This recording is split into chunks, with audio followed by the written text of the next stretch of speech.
I was down to the last 5 people and I said to them, I don't care if you're in HR or product, you just have to do sales. All the investors actually pulled out. Cult Creative, I didn't get paid my first month. Oh, your talent did stop showing up to work in 2 weeks. Every step mattered. It felt like the world was crashing, both from a personal front and also a professional front. Yeah. I had actually raised 1.2 million or 1.7 million the year before I wiped it out in 6 months. We scrapped the app, we scrapped the dashboard. Why did you choose to do it publicly? To really rebuild from zero. What actually got you through that time? 3 years ago, my guest did something most founders spend their entire careers avoiding. She took her company's app, the product she built her name on, and she shut it down publicly. And then she did something stranger still. She kept pointing back at it. This month, it comes back. Shermaine Wong is the founder and chief executive of Cult Creative, a creator marketing platform that has quietly become one of the most interesting companies in the Southeast Asia creator economy. She's worked with the likes of Samsung, Dettol, and Marriott. She's paid out millions to creators across the region. And in the last year, she's gone from running campaigns to sitting at the IMF roundtable. But what makes this interview worth your time isn't the client list. It's how she thinks. She'll tell you that audiences aren't tired of content. They've just become ruthless at ignoring it. That a creator with 10,000 followers can outperform a celebrity with millions. And that in a world drowning with AI-made content, the rarest thing left is a human with real taste. Whether you're a founder, a brand, a creator, or just someone who wants to understand how attention gets bought and sold, there's something in this one for you.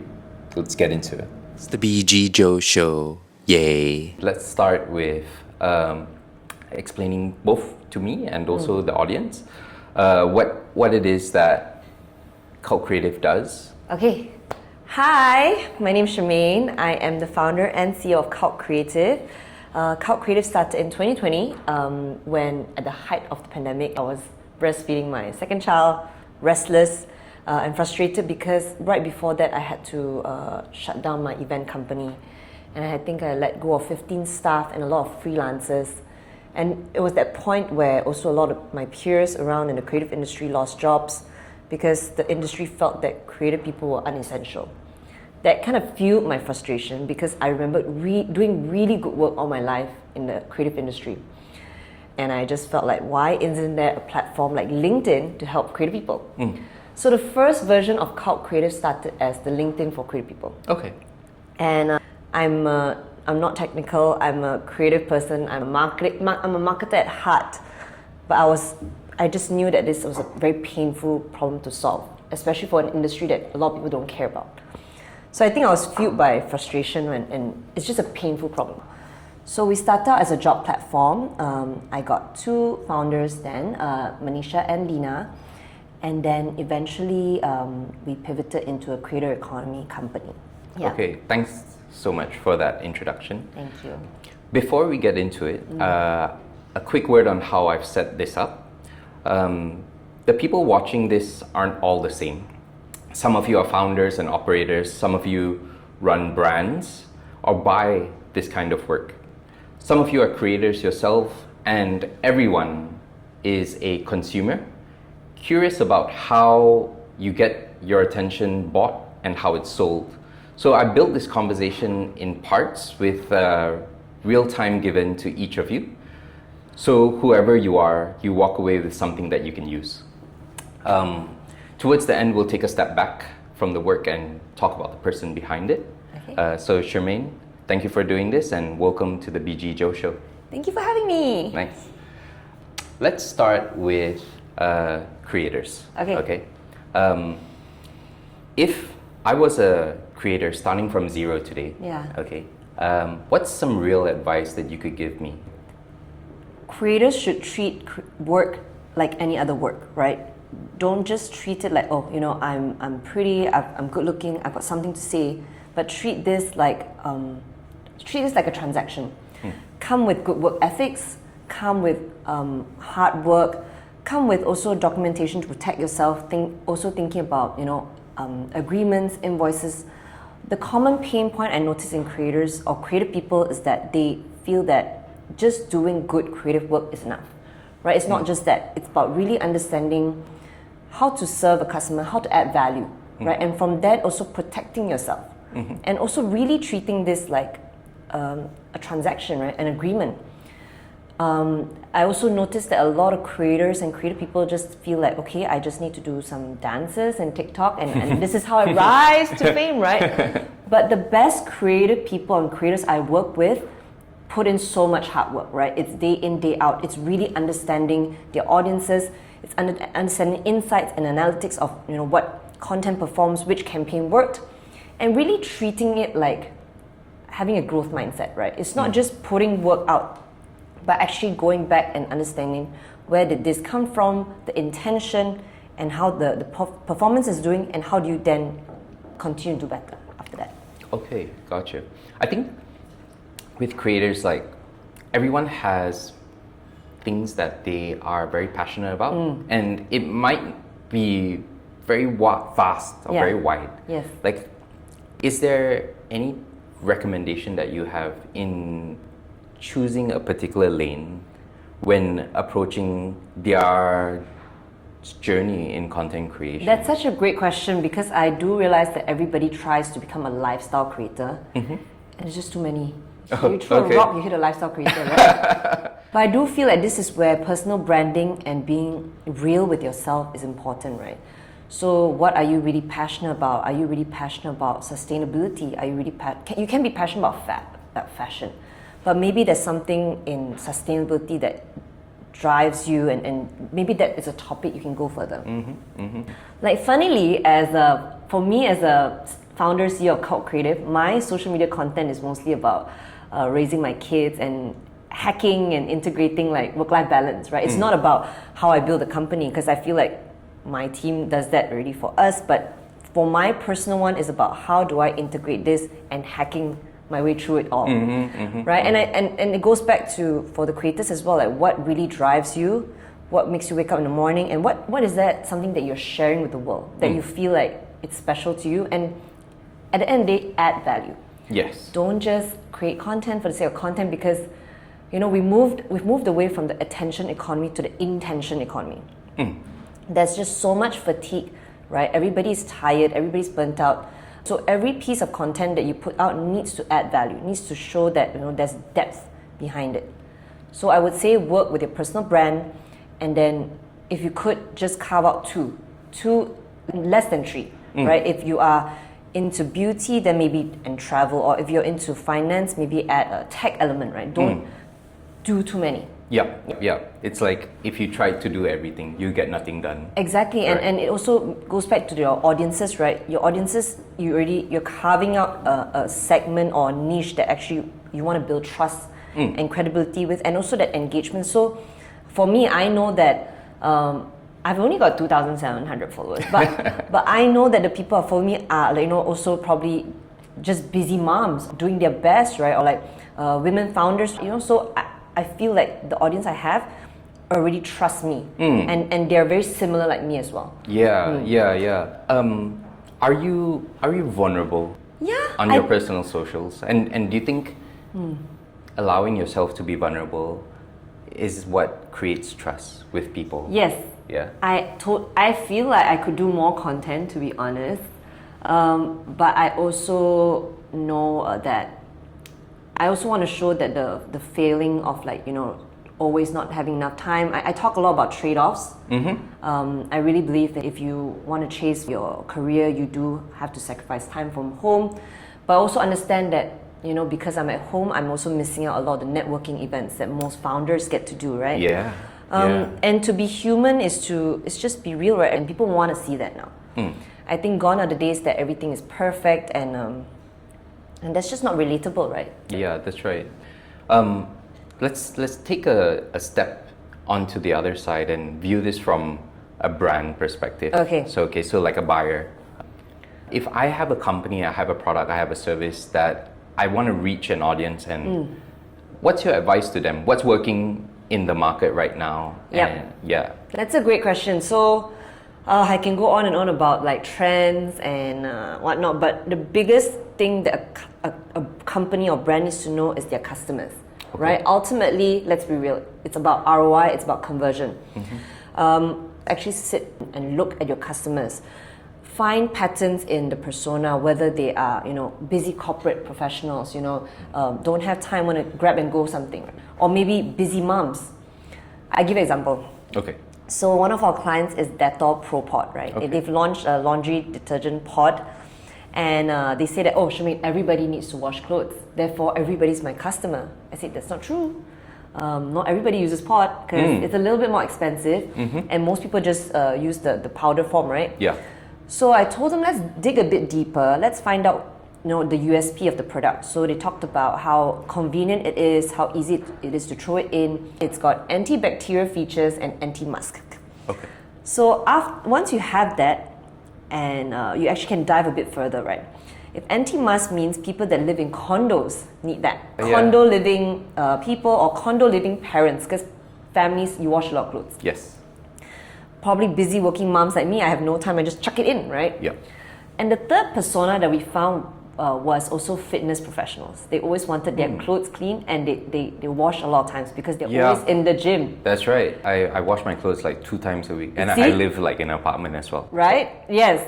The fourth persona that we wanted to test out was hijabi ladies, because they also needed their hijabs clean as well. So these were the personas we tested, and we told the client, let's use that to find creators.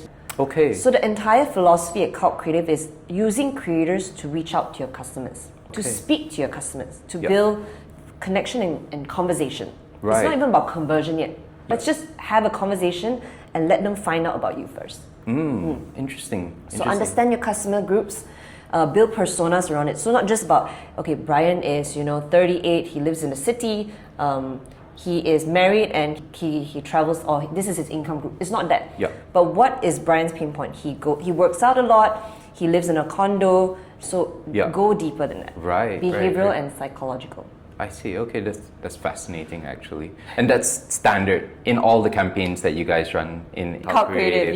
Cult Creative. I do notice that the difference of us and other agencies is most agencies would feel like, oh, I just need to find a pretty face, let them use Dettol and that's enough. But that's not true. Yeah. Right? You really want somebody who's relatable. If somebody that has a similar persona like you, like, hey, if Brian's using it, hey, maybe it's good lah. I want to try it too. Yeah, right? and that's perfect because that's what I was going to ask next, which was what differentiates you guys from other agencies, Well, first of all, most agencies would probably recommend a group of pretty faces, right? That say, oh, these are people that look good with your brand, let's do it.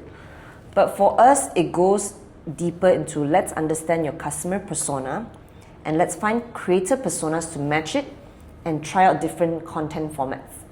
Whether it's problem solution, whether it's a day in a life format where Brian wakes up, he goes to the gym and he's like, man, look at the pile of clothes, let's use that. So we try out different formats, and it's a lot of A/B testing. Secondly, is also we're trying to build the Southeast Asian creative marketing OS.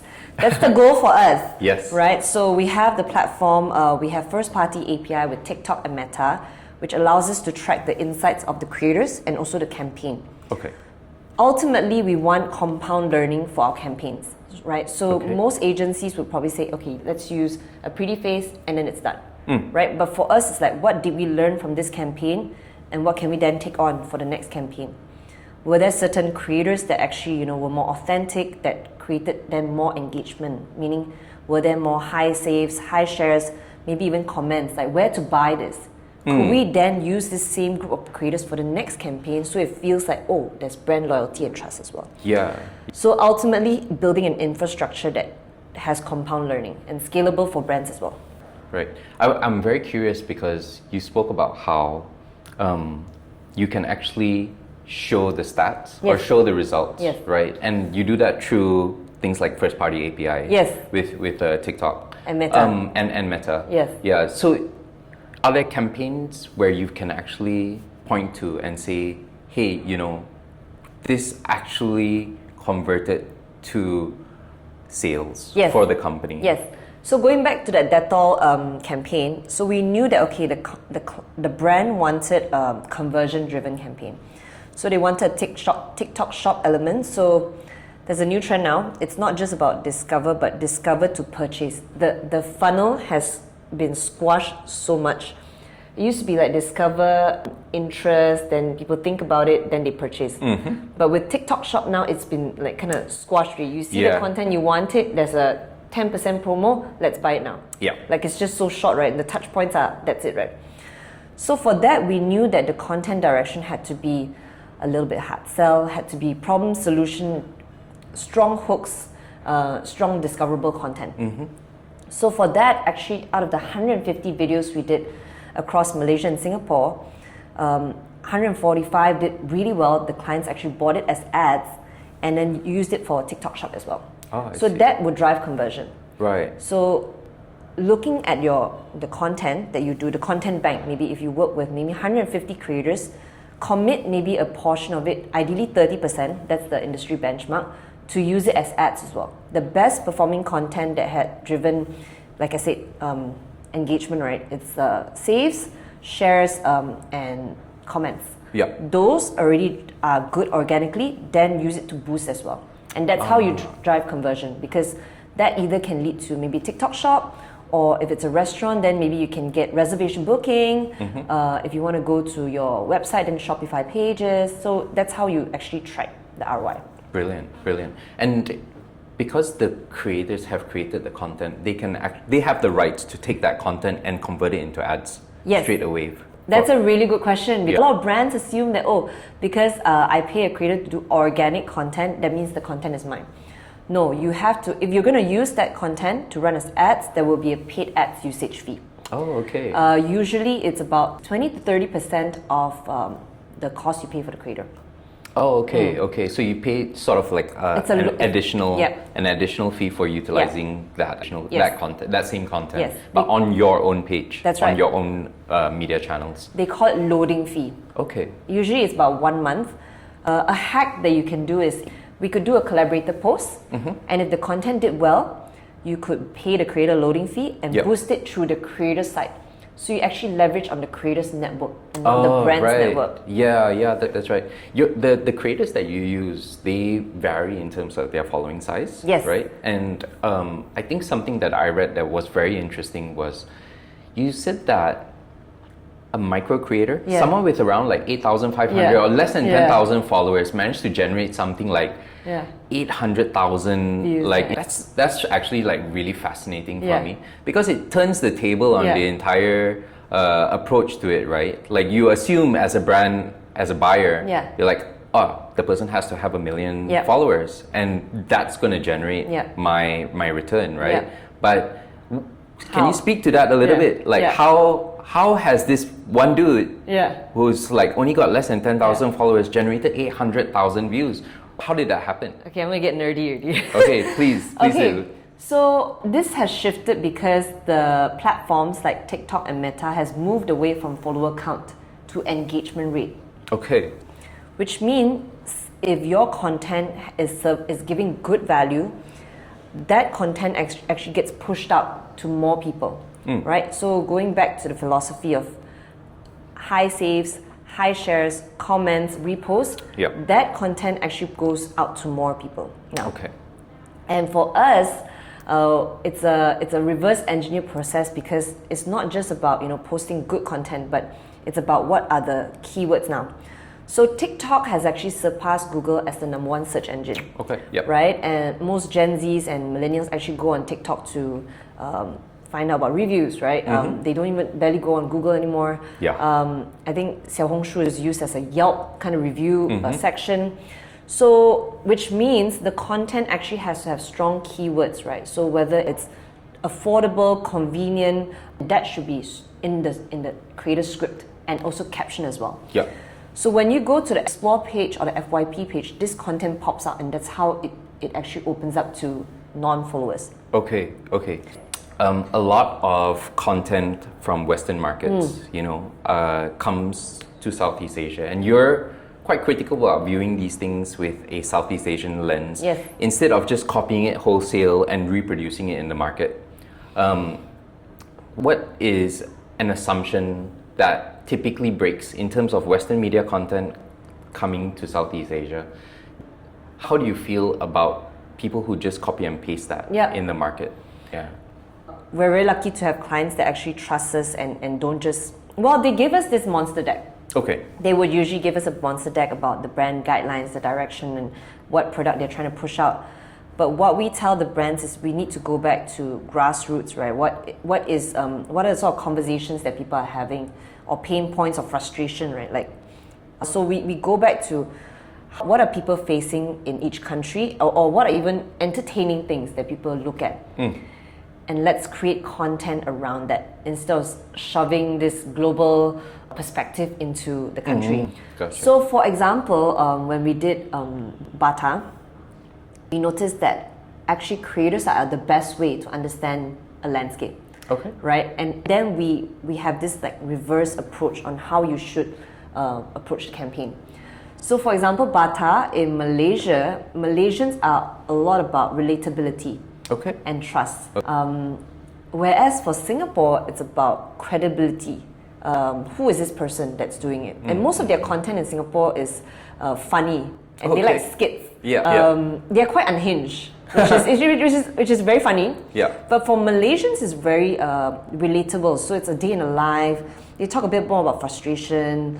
Somebody that I can relate to. Yep. Whereas Singapore is like, oh man, this person uses this. She always vouches for good things. I need to use it.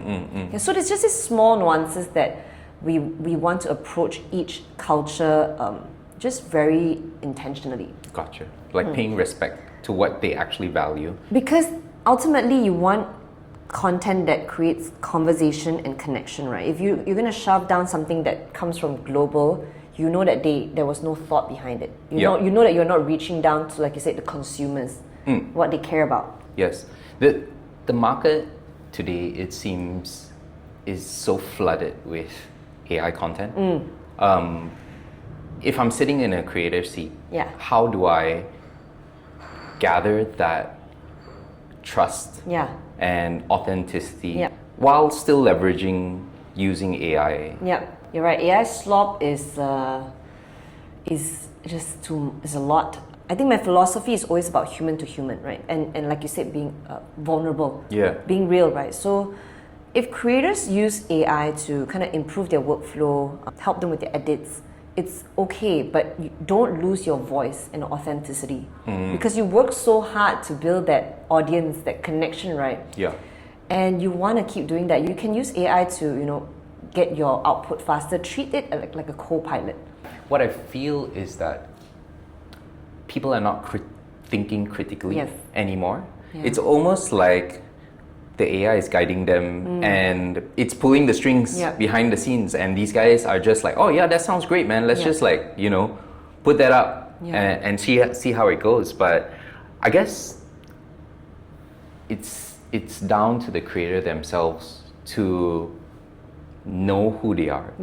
Know what it is that they are trying to contribute to society. What value you add. Yeah, exactly. And then use AI as a way to see all the things that they may not be able to see, and then choose the path that aligns with them. Definitely. Yeah. A lot of times where consumers now, if they see your content, if they have to ask like, is this done by AI, you would have lost their trust already. And trust is so hard to win back, right? So yeah, that's right.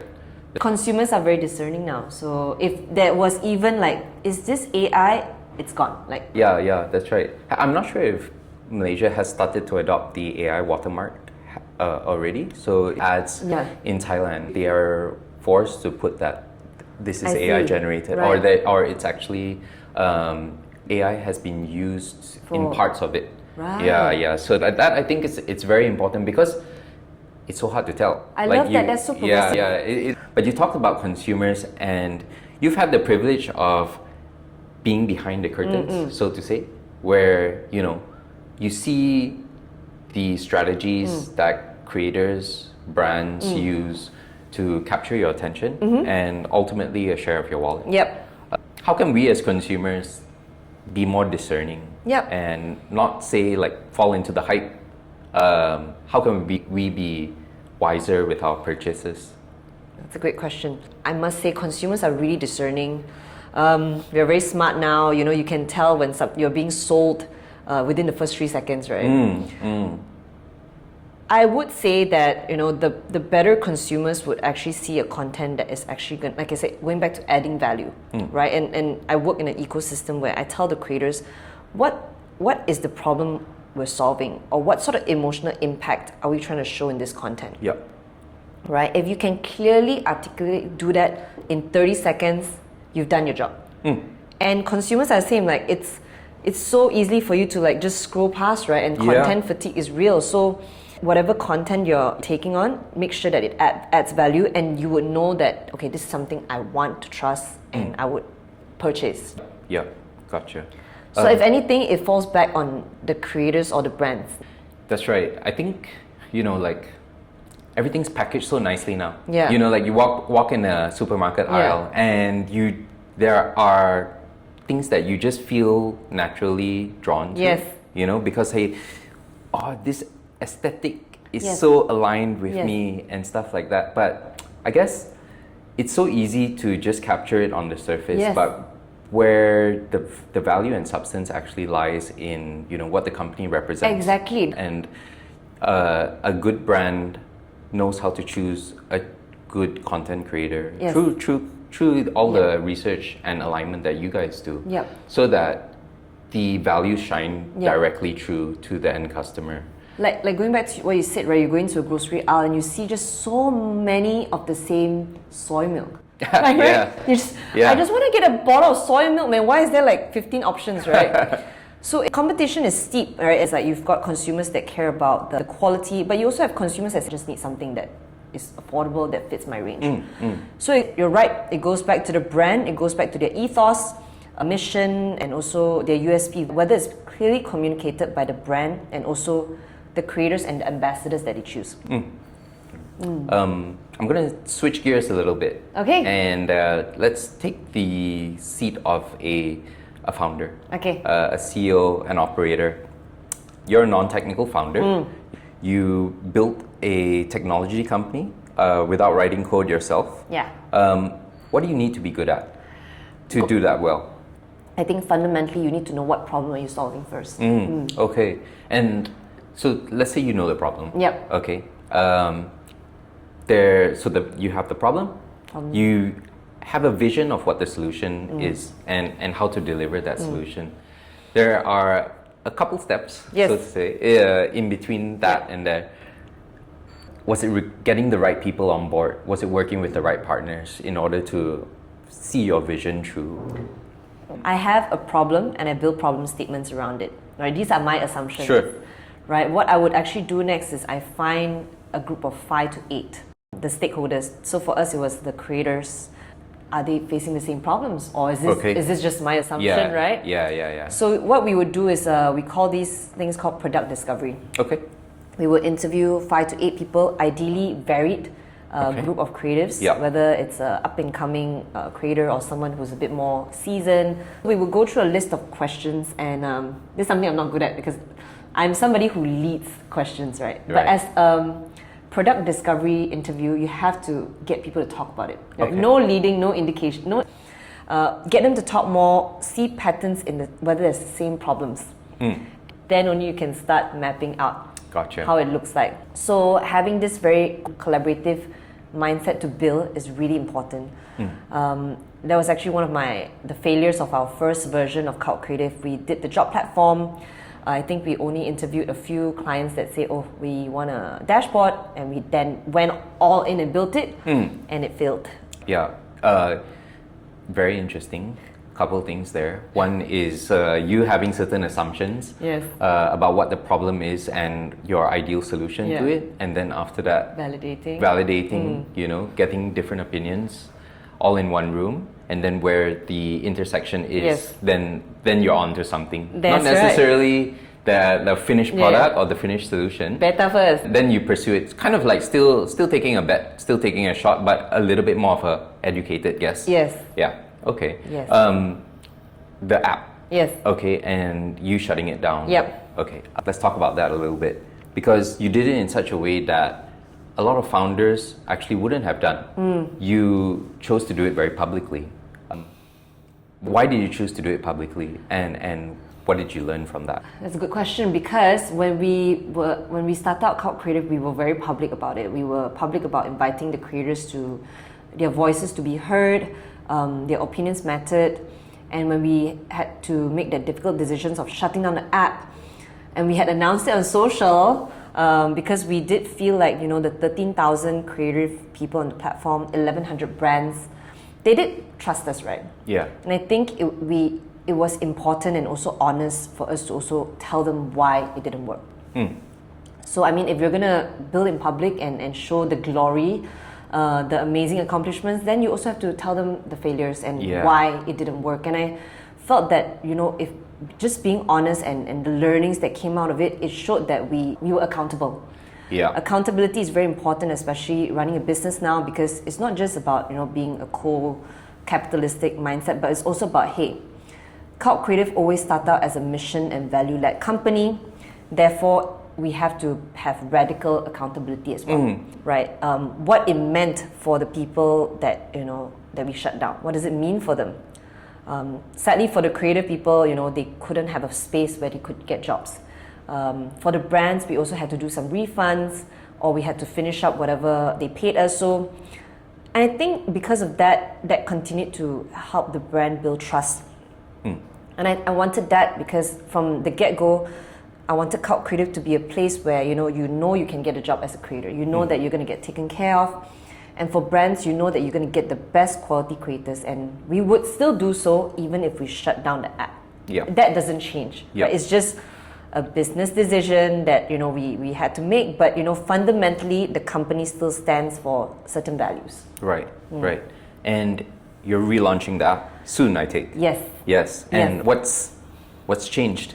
What are you guys doing next? Well, 3 years ago, about 2023, is it? Yeah, 2023, when Manisha passed away very suddenly, my co-founder, and it was during that time when I was fundraising and all the investors actually pulled out because they felt like, oh, if Manisha's passed away, what is Shermaine going to do?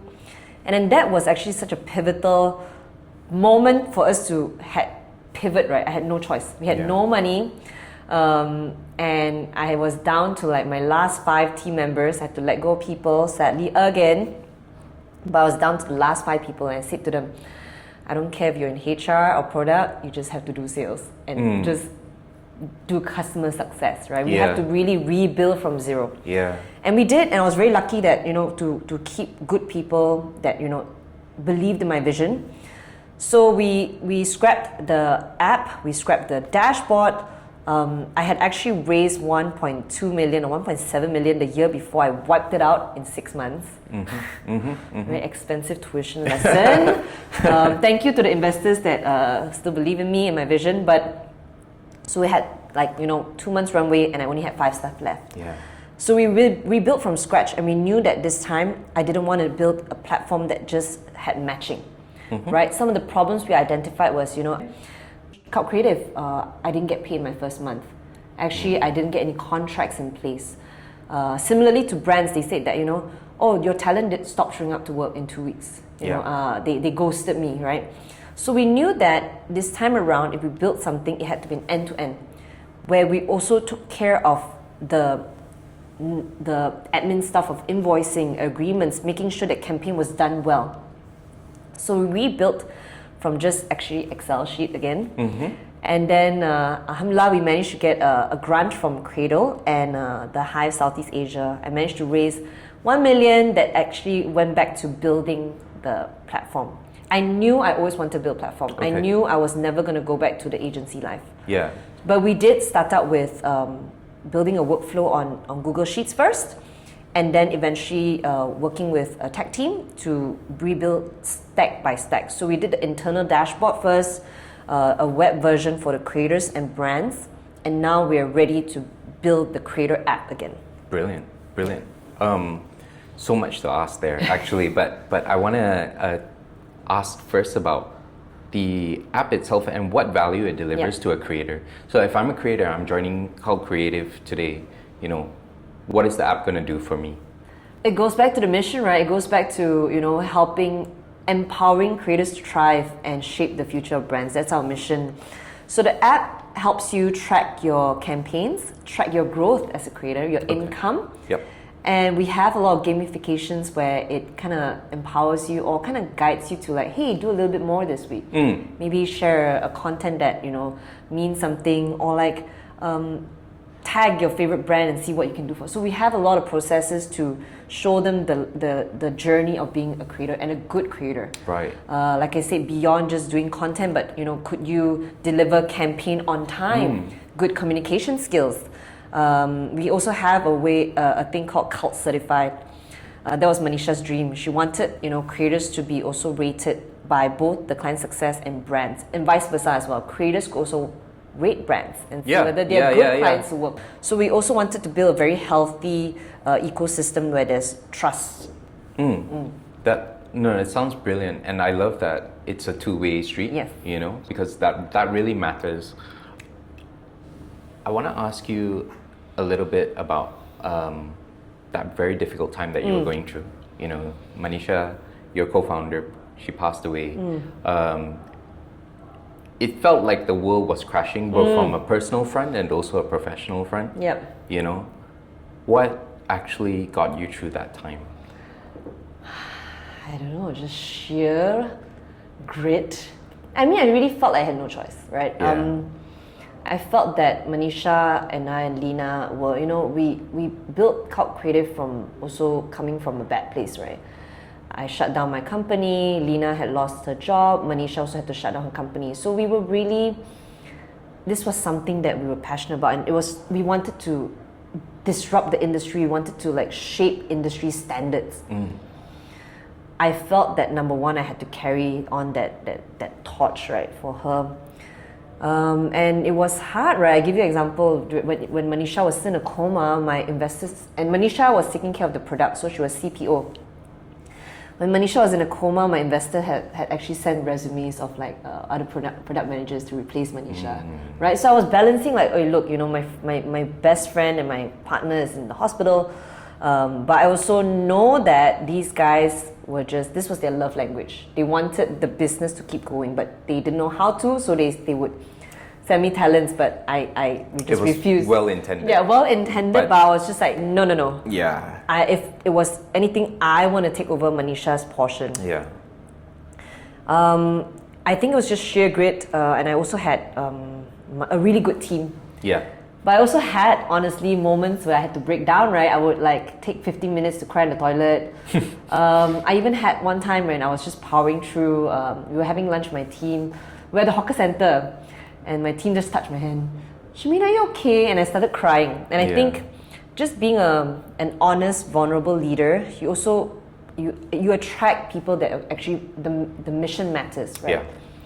And I've been lucky to have a team and also the people around me that also helps me get through this. Yeah. I think that they never truly leave us. Yeah. They live on through us. Yeah. And I think with everything that you're doing now, since her passing, Yeah. you should be very proud of you. Thank you. Actually, and it's only just getting started, really. Yeah. Yeah. I know because Manisha and me and Lena actually had a ritual, and it's something that it was what it's very her, because I'm a very like destination person. I don't care about the journey. I've always been like, hey, look, this is where we need to get to. We can't celebrate until we're there. Right? I've always been like that. But Manisha is always, she would get us together every Friday evening. Okay. We would jump on a call and she would say, hey, let's talk about the milestone, big or small. Like, hey, the client called back this week. Like, oh my God, that's great. Like, I would never do that before this. So it's become my little ritual with my team as well, and myself as well, right? Like every Friday, I would actually look back and like be happy with the mini milestones and know that every step mattered to the end. Another thing we did also, we named one of our meeting rooms Manisha. We called it Money, and then we changed it and then /fest. So small little like things that still shows that she is part of this. Yeah. Cult certified a few of the product features that she wanted to do back then. We brought it back here. Yeah. Gotcha. you said the word rituals, and I'm quite Yeah. curious to know now, given everything that you bear as a mom, as a founder, as operator, like, are there things that you do to protect your mental health? Yes. Yeah. That's a great question. I think first of all, to even do that, you really need to know what are your fundamental values, right? So for me, is curiosity, it's growth, but also joy or fun, right? And these values actually live through you in various aspects of your life. You first of all have to be a conscious leader. I can talk about that too. Yeah. But you first of all have to understand what are your fundamental values, and then these values actually go into different versions of your life. So joy for me, curiosity and growth. So whether it is in the office, okay, I have to make sure that I'm living through these values. And then when I move on to being at home, even though I'm a mom, I still need to be like, we need to have fun. It needs to be joyful. It needs to be curious. We need to be discovering like what lives under that rock. Can we build a natural pond in the house? So it still feels that way, that, you know, I'm still being my best version in different hats that I'm wearing. But what I do, and see my husband, right, when we go on our dates, it has to be like, you know, let's go bowling. Let's try something crazy. Let's go down the luge, you know, like it has to feel like, hey, like the values matter even though I'm wearing different hats. Yep. Right? What I did differently last time was I became different people, different personalities in each role, which then I burnt out because I felt like, hey, I have to be a bit more nurturing. Yeah. Right, Yeah. but actually, I'm just a very like fun mom. I'm just like, hey, let's do this, let's dance, right? That's me. Yeah. But what I do a bit differently is like I've started small little habits of leaving my laptop in the workplace. Okay. I don't bring back home now, which is a big thing. Yeah, that is a big deal for a founder. Right? Yeah. So I also realized that, you know, certain areas or sanctuaries need to be protected. So I stopped bringing my laptop home. I actually have a little ritual, like I said, thank you. I shut down my laptop. Oh, you I shut it, never not use sleep? I Okay. don't sleep. Okay, I shut okay. down, I said, thank you. We'll come back tomorrow. I did my best today. Yeah. So then I say bye to my laptop, and I go back and I go into mom and wife mode. Yeah. I also don't, my mom actually works with me at home. We never talk about work at home. Okay. If it's something about like your client didn't pay, I say, no, it's something that we can talk at 9 a.m. tomorrow. With my husband as well, right? We try not to talk about work at home. We talk about it separately.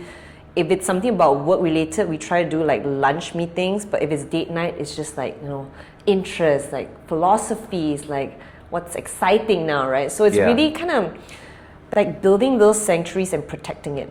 Yeah.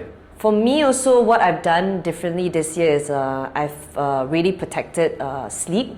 Yep. I felt like, especially coming into 40s, Yeah. I think having 8 hours sleep is important. And what I also do is I try to wake up, not like 20 minutes earlier.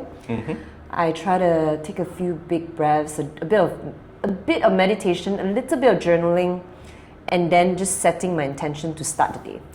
Yeah. You don't need like an hour, just like 20 minutes to 100%. just like of setting intention. Definitely. And gratitude. Gratitude is so important. That's right. Naj and I have this practice of repeating to each other 3 things that we're grateful for at the end of the night. Nice. And it's something that's actually carried on for like years now, I think. Nice. And it's beautiful because it forces you to recap your day and see the moments that you would otherwise take for granted. And I think that morning portion, like what you mentioned, is so important because it's so easy to just grab your phone and just like start scrolling, and then you're flooded with so much information. Yeah, and anxiety of the world, right? Why do you need to know everything? Like at like 8 in the morning, why do I need to know? Yeah, and I like to think of it as inputs and outputs. Yep. Okay, and so like if you haven't even processed what's going on in you, and you start to fill that glass up even more, of course it's going to be it's going to overflow. Of course you're going to feel so anxious and overwhelmed when you just need to give yourself a little bit of time to process the thoughts and emotions that you have going on in you. You're here in Bangkok. Yes. You're here on a bit of a whirlwind tour. Yes. Meeting up with partners, Yes. potential partners. Can you talk to me a little bit about the regional expansion? Yes, I want to build the Southeast Asia standard of creative marketing. And we've been very lucky to have brands, our current clients that want to expand to Thailand. And that's why I'm here. I'm here to meet local operators, people in the creative industry, right? And I really come very humbly to learn and partner up with like-minded like teamies, more local operators. I actually want to understand more about the creator economy, certain policies. I do want to respect certain ways of working with creative people here. So I would love to meet people within the industry. I would like to just network and just learn. Okay. Right? What sort of standards should we set in Thailand? And how can we also, go back to the mission, empower creators to do good work, shape brands. Brilliant. Yes. Okay, so anyone who's in the creative industry, Yes. Who has a value alignment with Yes, yourself? ideally. Okay. Ideally, people in the creator economy industry. And likewise as well, right? If we have any creators that you want to go find work in Malaysia or Singapore, or even brands that you want to expand to Malaysia and Singapore, you can work with me. Again, it's about being curious, humble, and let's just find good people to have build good stuff. Fantastic. Yeah. Okay, I typically wrap up my interviews on the BG.JO show with one question. Okay. How do you define a fulfilling life? I would say it goes back to the values again, right? So am I living my values in different chapters of my life?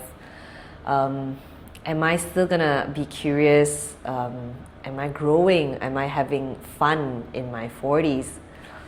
And for me recently is also, as long as these values translate from my work to my family, to my kids and whatnot, those values are important. And I'm very lucky to be, I care about, that purpose kind of driven life, ikigai. You talk about intersections a lot. And for me, the values are the intersection. You can still, and you have to be yourself. You have to be authentic. And to be authentic is to learn your values. And as long as I get to do those three in the many aspects of my life, which I know I'll keep doing, because I know I won't stop working, I'll still have a great time with my family and my husband. Like that for me is a fulfilling life. That's it's not about money, it's not about success, because success is freedom and time with the people and the good work that you do. Beautiful. Thank you, Shermaine. How can people find you if they want to get in touch with you? What's the best way to get in touch with you? You can find me on LinkedIn, you can find me on Instagram, Shermaine W. You can find me on LinkedIn at Shermaine Wong. Hit me up anytime. I'll be happy to collaborate, happy to share my insights on running a business, being a mother, and the creator economy. Brilliant. Thank you, Shermaine. Thanks, Brian. This episode of the BG.JO show was shot at Common Ground Central World, one of 5 beautiful co-working spaces in Bangkok City. Whether you're a freelancer, a startup, an SME, or even a large corporation, they have space to suit your requirements. If you're looking for an office space that makes you feel right at home, drop me a message and I'll hook you up. I'll see you guys in the next one. Peace.